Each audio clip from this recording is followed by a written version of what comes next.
కీర్తనలు 48 అధ్యాయం. మన దేవుని పట్టణమందు ఆయన పరిశుద్ధ పర్వతమందు యెహోవా గొప్పవాడును బహు కీర్తనీయుడునై ఉన్నాడు.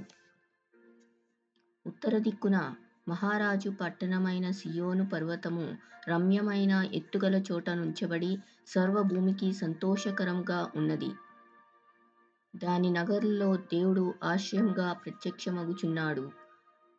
రాజులు కూడిరి, వారు ఏకంగా కూడి వచ్చిరి. వారు దాన్ని చూచిన వెంటనే ఆశ్చర్యపడిరి, భ్రమపడి త్వరగా వెళ్ళిపోయిరి. వారచ్చట నుండగా వణుకును ప్రసవించు స్త్రీ వేదనయు వారిని పట్టెను. తూర్పు గాలిని లేపి తర్షీషు ఓడలను నీవు పడగొట్టుచున్నావు. సైన్యములకు అధిపతియగు యెహోవా పట్టణం నందు, మన దేవుని పట్టణం నందు మనము వినినట్టుగానే జరుగుట మనము చూచియున్నాము. దేవుడు నిత్యంగా దాన్ని స్థిరపరచి ఉన్నాడు.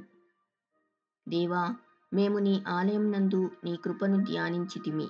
దేవా, నీ నామము ఎంత గొప్పదో, నీ కీర్తియు భూ దిగంతముల వరకు అంత గొప్పది. నీ కుడిచేయి నీతితో నిండియున్నది. నీ న్యాయ విధులను బట్టి సియోను పర్వతం సంతోషించునుగాక, యూదా కుమార్తెలు ఆనందించుదురుగాక. ముందు రాబోవు తరములకు దాని వివరం మీరు చెప్పునట్టు సియోను చుట్టూ తిరుగుచూ దాని చుట్టూ సంచరించుడి. దాని బురుజులను లెక్కించుడి, దాని ప్రాకారములను నిదానించి చూడుడి. దాని నగరుల్లో సంచరించి వాటిని చూడుడి. ఈ దేవుడు సదాకాలము మనకు దేవుడై ఉన్నాడు. మన్నం వరకు ఆయన మనను నడిపించును.